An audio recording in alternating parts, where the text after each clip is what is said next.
Balikan ko lang po si General Villanueva kasi hindi po matatawaran yung kanyang naging experience, mga achievement. Nagkasama po kayo minsan sa operation. Naalala ko noong nagkaroon po ng hostage taking, no, doon sa Davao. Kayo po talagang dalawa at yung isa pa ang nanguna talaga doon. And along the way, tinaya na po niya yung kanyang buhay, lalo na sa paglaban po sa illegal na droga. Nakita po natin yan, talagang hands-on po siya sa mga every operation. Tapos ganito lang po ang mangyayari, kukwestiyonin yung war on drugs. Ano na lang po yung message natin na naipapadala nito sa public, lalo na doon sa mga gusto na masawata talaga yung illegal na droga? Walang ibang mensahe na ipaparating kundi power tripping yung ginagawa ng mga tao na yan. Sobra ang power tripping. Alam mo, talagang napakasakit sa akin ng kalooban yung nangyari kay Wilkins dahil parang kapatid ko yung tao na yan. Parang kapatid ko yan. Sa academy pa ay kilalang kilala ko na yan sa Philippine Military Academy nung kadete pa kami. At nung gumraduate siya, ay namumonitor ko yung kanyang mga accomplishments sa Philippine Constabulary, sa PNP, hanggang sa pumunta siya sa NARCOM at sa PDEA. Talagang walang atrasan yan, puro trabaho ang ginagawa ng tao na yan. Kaya nga yan, nagkakapangalan, nakikilala bilang isang magaling na operative dahil talagang buhay niya, palagi niyang sinusugal para lang magampanan yung kanyang trabaho. In fact, nabanggit mo naman yung hostage rescue operation na ginawa namin doon, laban doon sa mga hostage taker doon sa Dapicol, if you can remember, di ba?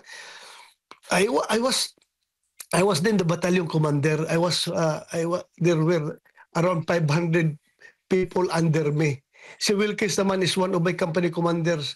Meron siyang around 100 policemen under him. Pero pagdating doon sa very crucial na close quarter battle na ginawa namin when we conducted the hostage rescue operation doon sa Dapicol, alam mo, nag-form kami ng 8-man team para mag-execute nung plano, nung rescue operation. 8-man team.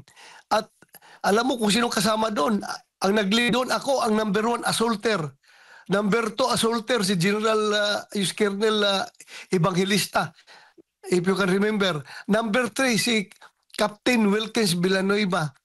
And the rest, yung 5 tao ay puro mga PNCO na.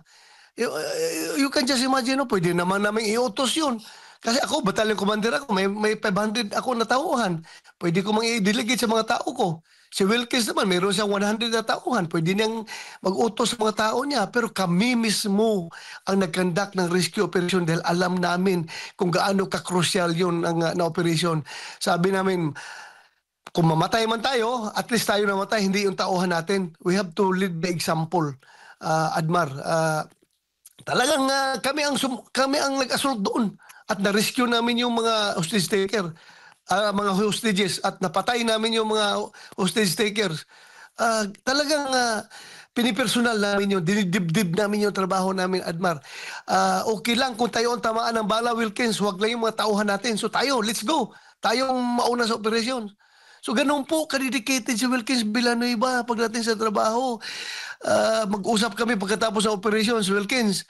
Yung tinamaan ng bala doon sa loob, kung yung bala na yun sa atin tumama, anong mangyari sa mga anak natin, Wilkins? Ang liliit pa ng mga anak natin. Sabi ni Wilkins sa akin, sir, okay lang sir kung mamatay tayo kaysa yung mga tauhan natin ang mamatay. Mas maliliit pa yung mga anak nila at mas kukunti ang pensyon na matanggap ng mga asawa nila. So, ganun po si Wilkins Kabayani para sa akin. Tapos ngayon, gaganunin lang na isang dating NPA, RPA-ABB na naging congressman kung makapagsalita, ang yabang. Siya lang may hawak ng absolute truth. Yung ibang tao, wala nang lying na lahat ng tao. Siya lang may alam ng katotohanan. Ay nako, napakasakit para sa taong bayan at para sa mga sundalo at mga pulis na nakipaglaban dito sa mga NPA na ito. Tapos ngayon sila nakapasok sa Kongreso. At sila na ngayon ginagamit ng power ng Kongreso para makabawi dito sa atin. I don't see the napaka-unfair ng mundo pagdating sa ganung sitwasyon. Talagang masama ang loob ko para kay Wilkins dahil kilala ko siya kung gaano siya katino na tao, gaano siya ka-dedicated sa kanyang serbisyo.